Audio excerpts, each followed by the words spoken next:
Slap, squeak, and scatter. How animals communicate. Animals, like people, have important things to tell one another. They may need to warn of approaching danger or let others in their group know where to find food.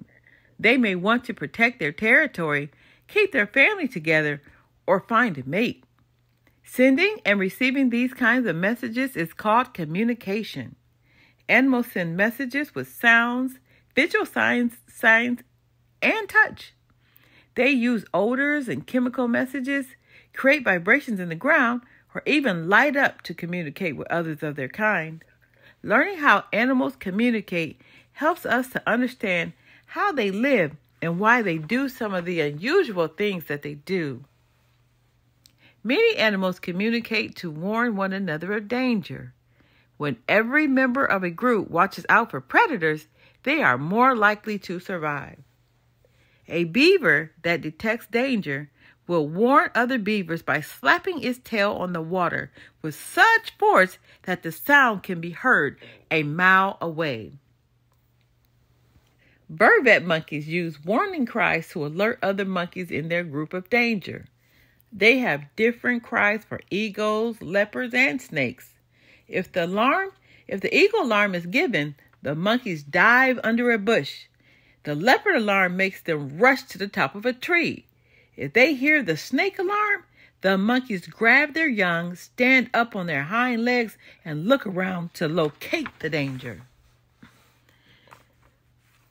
When it runs away from danger, the white-tailed deer alerts other deer by raising its tail and revealing a patch of white fur underneath.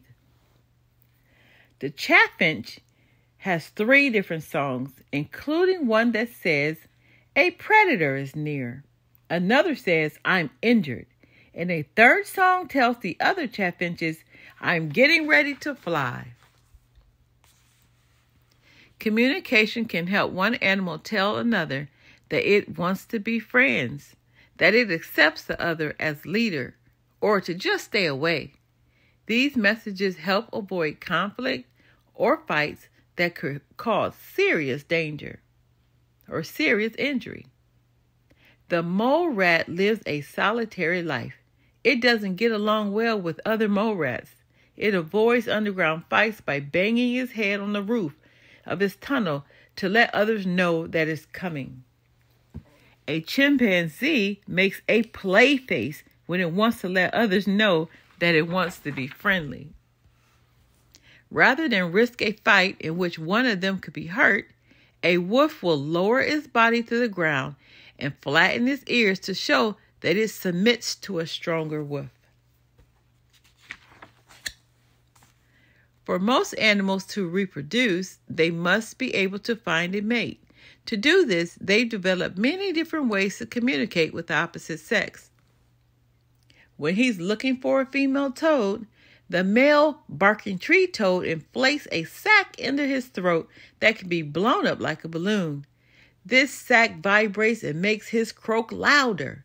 The sound attracts female toads who are looking for a mate also.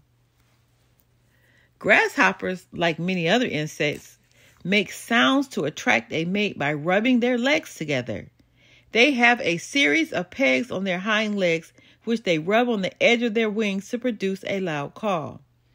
Each species of grasshopper has a different number pattern of pegs to produce a different sound. Blue-footed bobbies perform a special mating dance. They show off their bright blue feet to potential mates by stepping from foot to foot, pointing to the sky with their bills and lifting their tails. Boobies are very territorial. They normally attack other boobies that enter their nesting space. Their complex dance allows them to get used to their mate and overcome their natural defensiveness. When a male or web spider approaches a female mate, he plucks her web with a special rhythm so she won't think he's her trap prey and eat him. This is a dangerous time for the male, who is much smaller than a female. Sometimes she ignores his messages and she kills him anyway.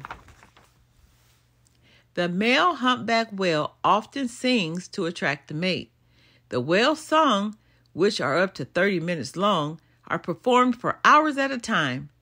Other whales can hear the songs from hundreds of miles away. Animals communicate with one another to keep their group together, to find their offspring, or to ask for help. When ring-tailed lemurs move through tall grass or brush, they carry their striped tails high in the air. Their tails act as a flag that help keep their group on track with one another. Bats make a continuous and very high-pitched series of squeaks as they fly. These sounds bounce off of nearby objects and allow the bat to communicate and to fly in total darkness. A mother bat returning to her cave gives a special cry and listens for an answering call so that she can locate her baby among the 2 or 3 million other bats. Elephants make a growling sound with their stomachs, too low for humans to hear, that can be heard by other elephants miles away. These sounds help the members of their group stay together. Flashlight fish live deep in the ocean where it's always dark. They have a bright glowing spot under each eye that they can cover and uncover with a flap of skin. The flashes are used to communicate with other flashlight fish and to confuse predators. Dolphins use lots of different sounds to speak to one another. When a dolphin is injured or sick, it makes a whistling sound that calls other dolphins to its aid. They help the hurt or sick dolphins to the surface so it can breathe. Some animals are able to tell one another where food is located by using visual signals or chemical signals. Turkey vultures circle above dead or dying animals that they spot on the ground.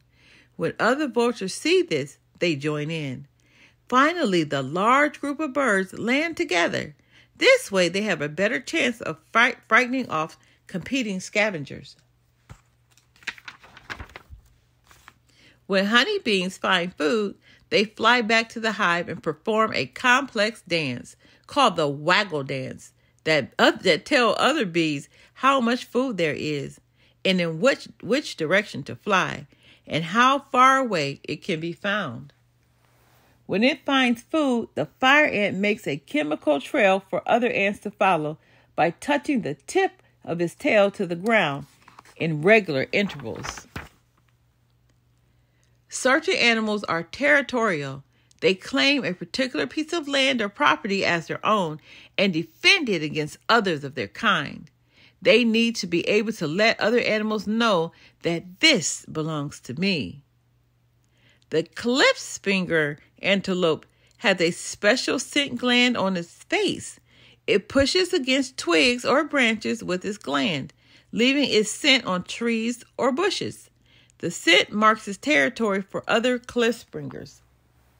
When a house cat rubs its head against its owner's leg, it isn't showing affection. A special scent gland on the cat's head leaves an odor that tells other cats that this human belongs to him. The male hippopotamus scatters its dung with its tail, which spins like a propeller. The hippo uses this unusual technique to let other hippos know that this is its territory. The end.